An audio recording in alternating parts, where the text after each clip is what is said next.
வணக்கம். திருவொற்றியூரில் பலத்த காற்றால் மரம் வேரோடு சாய்ந்து விபத்து. ஆட்டோ ஓட்டுநர் காயம். அரை மணி நேரத்திற்கும் மேலாக போக்குவரத்து பாதிப்பு. சென்னை திருவொற்றியூர் தெற்கு மாடா வீதியில் பலத்த காற்றின் காரணமாக சுமார் 15 ஆண்டுகள் பழமையான மரம் வேரோடு சாய்ந்து சாலையில் விழுந்தது. அப்போது அந்த வழியாக ஆட்டோவில் சென்று கொண்டிருந்த ஓட்டுநர் ஒருவர் மரம் விழுந்ததில் சிக்கி லேசான காயமடைந்தார். சம்பவத்தை கண்ட பொதுமக்கள் உடனடியாக அவரை மீட்டு அருகில் உள்ள மருத்துவமனைக்கு அனுப்பி வைத்தனர். அங்கு அவருக்கு சிகிச்சை அளிக்கப்பட்டு வருகிறது. இந்த சம்பவத்தில் உயிரிழப்பு ஏதும் ஏற்படவில்லை. மரம் சாலையின் குறுக்கே விழுந்ததால் அப்பகுதியில் சுமார் அரை மணி நேரத்திற்கும் மேலாக போக்குவரத்து கடுமையாக பாதிக்கப்பட்டது.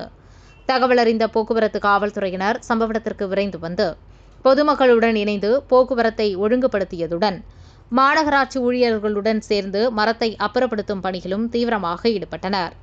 இதுகுறித்து தகவல் அறிந்த மண்டலக்குழு தலைவர் திமு தனியரசு சம்பவ இடத்திற்கு நேரில் வந்து ஆய்வு மேற்கொண்டார். அப்போது மரத்தை அகற்றுவதற்கான மரம் வெட்டும் இயந்திரம் ஏன் இன்னும் வரவில்லை என்று மாநகராட்சி அதிகாரிகளிடம் கேட்டு கடும் வாக்குவாதத்தில் ஈடுபட்டார். மேலும் அவசர காலங்களில் தேவையான இயந்திரங்கள் உடனடியாக சம்பவ இடத்திற்கு கொண்டுவரப்பட வேண்டும் என்றும் அதிகாரிகளுக்கு அறிவுறுத்தினார்.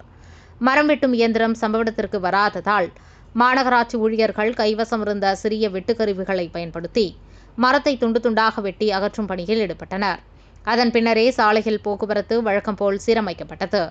பலத்த காற்று மற்றும் மழைக்காலங்களில் பழமையான மரங்களை முன்கூட்டியே ஆய்வு செய்து ஆபத்தான நிலையில் உள்ள மரங்களை அகற்றுவதற்கான நடவடிக்கைகளை மாநகராட்சி தீவிரப்படுத்த வேண்டும் என மண்டலக்குழு தலைவர் திமு தனியரசு அதிகாரிகளுக்கு உத்தரவிட்டார்.